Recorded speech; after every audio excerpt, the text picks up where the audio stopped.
नमस्कार, मी प्राध्यापक मिलिंद गायकवाड. आपणाला सर्वांना माहीत आहे की आता 11वी ऑनलाईन ऍडमिशन प्रक्रिया सुरू झालेली आहे.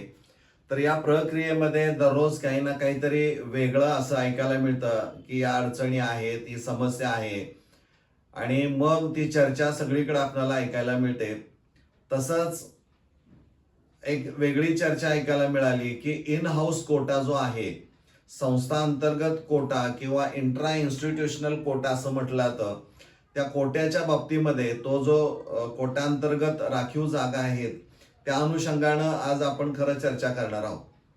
यामध्ये यापूर्वी काही गोष्टी सांगितलेल्या आहेत, पण आता थोड्याशा अपडेट ज्याला आपण म्हणूया की त्या अनुषंगाने चर्चा करणार आहोत. इन हाऊस कोटा म्हणजे नेमकं काय, संस्था अंतर्गत कोटा म्हणजे नेमका कसा तो विचारात घेतला पाहिजे, हे नीट समजून घेणं गरजेचं आहे. इथं आपण असं गृहीत धरूया की एक संस्था आहे, ती कुठेही असेल, त्या संस्थेची समजा 2 ज्युनियर कॉलेजेस आहेत, ते 2 वेगळ्या ठिकाणी आहेत आणि याच संस्थेचं एक सेकंडरी स्कूल म्हणजे माध्यमिक शाळा या कॉलेजच्या प्रिमायसेस मध्ये आहे. लक्षात घ्या, या संस्थेची ही 2 ज्युनियर कॉलेजेस पैकी एक ज्युनियर कॉलेज असं आहे की त्याच प्रिमायसेस मध्ये सेकंडरी स्कूल म्हणजे माध्यमिक शाळा run by the same institution या संस्थेनं चालू केलेला आहे. पण या दोघांचा प्रिमायसेस परिसर कसा असणार आहे, तो एक असणार आहे. अशा ठिकाणीच फक्त 10% कोटा हा राखीव आहे. त्यामुळे विद्यार्थी आणि पालकांनी नीट समजून घ्यायचं आहे. अर्थात हे शासनाचे जे काही माहिती पुस्तिका त्यांनी काढलेली आहे त्याच्या आधारे मी सांगतोय. म्हणजे इथं 10% रिझर्वेशन फक्त आहे. मग असं आपण गृहीत धरूया की या ज्युनियर कॉलेजमध्ये इंटेक जो असणार आहे तो 100 आहे. इथं 100 विद्यार्थ्यांची क्षमता एक अंदाजे. म्हणजे इथं जर 100 विद्यार्थ्याचा इंटेक या ज्युनियर कॉलेजमध्ये असेल तर या सेकंडरी स्कूलमध्ये जे काही विद्यार्थी पास झालेले आहेत ते अप्लाय फॉर कोटामधून अप्लाय करू शकतात, कारण त्याचा UDAS नंबर जो असणार आहे तो तिथं तुम्हाला दिसेल.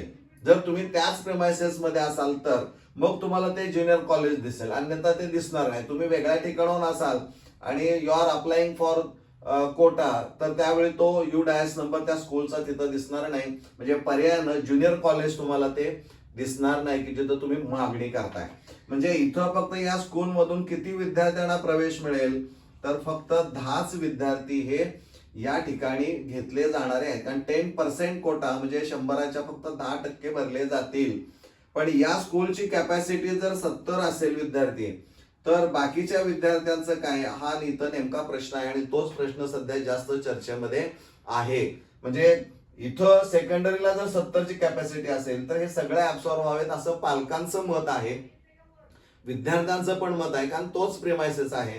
पण तो शासनाच्या नियमानुसार फक्त 10%च राखीव जागा ह्या कोट्याअंतर्गत ठेवलेल्या आहेत आणि त्यामुळं अप्लाय करताना खूप काळजी तुम्हाला घ्यावी लागणारी आहे.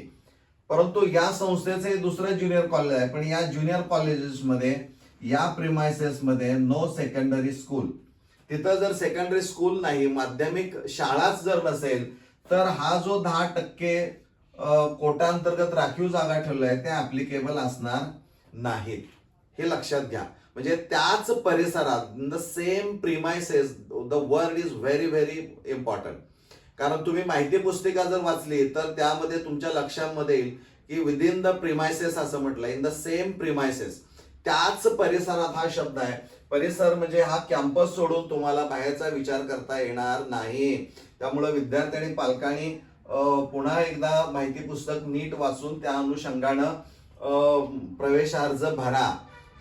आपणाला वाटणं साहजिक आहे की 70च्या 70 मुलं या ज्युनियर कॉलेजमध्ये जायला पाहिजे. यापूर्वी तसं होत असेल, पण आता ही राज्यभर ऑनलाईन प्रोसेस असल्यामुळं कदाचित हे शक्य होणार नाही. यासाठी काही संघटनांनी शालेय शिक्षण मंत्र्यांशी भेट घेऊन चर्चा केलेली आहे. उद्या यामध्ये आणखीन काय बदल होईल सांगता येत नाही, पण या घडीला तरी या पद्धतीनंच तुमची प्रवेश प्रक्रिया चालू असणारी आहे. हे आपण नीट समजून घेणं खूप गरजेचं आहे, कारण ही नवीन अपडेट आहे की जिथं संभ्रम निर्माण करणारी आहे. म्हणजे प्रिमायसेस हा शब्दाचा अर्थ आपण नीट समजून घेतला तर माझी खात्री आहे तुम्हाला कोणतीही अडचण येणार नाही. साहजिक आहे प्रवेश मिळावा असं वाटणं, परंतु जी प्रोसेस आहे त्या प्रोसेसमध्ये फक्त 10%च जागा राखीव ठेवलेल्या आहेत. मला वाटतं हे निश्चित तुम्हाला समजलं असेल. धन्यवाद.